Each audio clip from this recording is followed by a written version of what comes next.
Hello everyone, আসসালামু আলাইকুম। Welcome to my cooking channel. আজকে আমি আপনাদের সাথে মাটন কারি রেসিপি শেয়ার করব, যেভাবে রান্না করলে কোনো গন্ধ থাকবে না।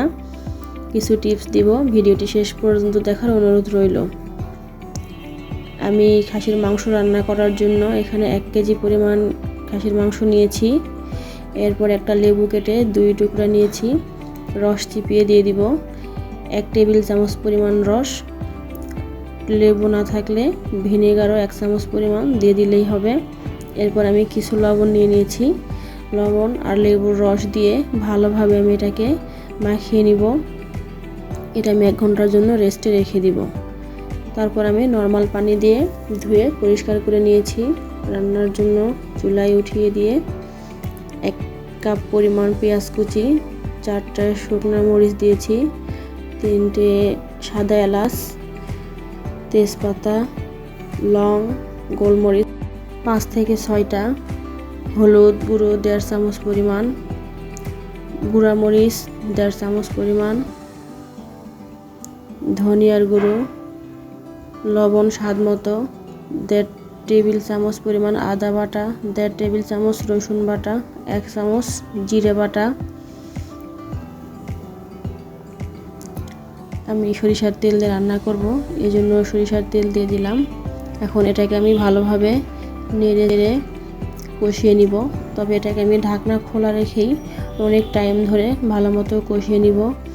আর খাসির মাংসতে প্রথমেই পানি দিয়ে দিব না, কারণ মাংস থেকে পানি বের হবে। আমার কাছে মরিচ একটু কম মনে হয়েছে, এই জন্য আমি আর একটু গুঁড়া মরিচ দিয়ে দিলাম। আপনারা আপনাদের টেস্ট অনুযায়ী দিবেন। এভাবে ঢাকনা খোলা রাখলে খাসির মাংসের যে একটা এক্সট্রা গন্ধ থাকে সেটা চলে যায়। এভাবে ঢাকনা খোলা রেখেই কষিয়ে নেওয়ার চেষ্টা করবেন। আমি কিছু সময়ের জন্য ঢাকনা দিয়ে দিলাম। আমি আজকে খাসির মাংসটা প্রেসার কুকারে রান্না করে নিব। আপনারা চাইলে হাঁড়িতেও রান্না করে নিতে পারেন, তবে হাঁড়িতে রান্নার ক্ষেত্রে আপনারা 1 টেবিল চামচ পরিমাণ পেঁপে নেবেন, খোসা সহ ব্লেন্ডার করে নিয়ে ওইটা দিবেন, তাহলে তাড়াতাড়ি সিদ্ধ হয়ে যাবে। এরপর আমি আলু দিয়ে দিলাম। আমার বাচ্চা আলু খেতে পছন্দ করে, এর জন্য আপনারা চাইলে আলু স্কিপ করতে পারেন। আমি ভালোভাবে কষিয়ে নিয়ে প্রেসার কুকারে দিয়ে দিয়েছি। এখন আমি এখানে 10 থেকে 12টা সিটি দিয়ে নিয়েছি। আমার মাংস সিদ্ধ হয়ে গেছে। এখন আমি এটা বাগার দিয়ে দিব। এর জন্য চুলায় কড়াই বসিয়ে দিয়ে পেঁয়াজ কুচি দিয়ে দিলাম। পেঁয়াজটা নেড়ে চেড়ে আমি একটু সরিষার তেল দিয়ে দিব। এখানে আমি আজকে পুরো রান্নাটাই সরিষার তেল দিয়েই করছি। আপনারা এটা করবেন, এতে করে সরিষার তেলের একটা ফ্লেভার আসবে এবং খাসির মাংসেরও কোনো গন্ধ থাকবে না।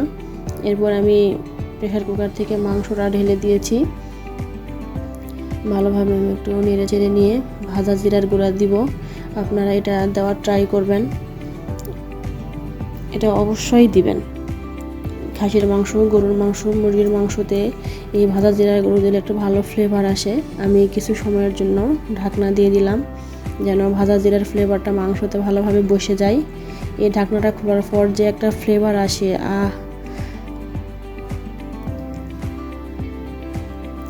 আমার রান্না শেষ। আমি আরেকটু ভাজা জিরার গুঁড়া দিয়ে দিলাম। খাসির মাংস যেহেতু, এজন্য একটি ভাজা জিরার গুঁড়া বেশি দিলাম, যেন একটা ভালো ফ্লেভার আসে, খাসির যেন গন্ধ না থাকে। ফাইনালি আমার রান্না কমপ্লিট। দেখুন কত সুন্দর কালার এসেছে, মাশাআল্লাহ। আমার খাসির মাংস রান্নার রেসিপি কেমন লাগলো কমেন্ট করে জানাবেন। যদি ভালো লেগে থাকে লাইক দিতে ভুলবেন না। সেই সাথে চ্যানেলটিকে সাবস্ক্রাইব করে আমার পাশে থাকবেন। আজ এই পর্যন্তই। পরবর্তীতে নতুন কোনো রেসিপি নিয়ে হাজির হব। সেই পর্যন্ত সবাই ভালো থাকবেন, সুস্থ থাকবেন। আল্লাহ হাফেজ।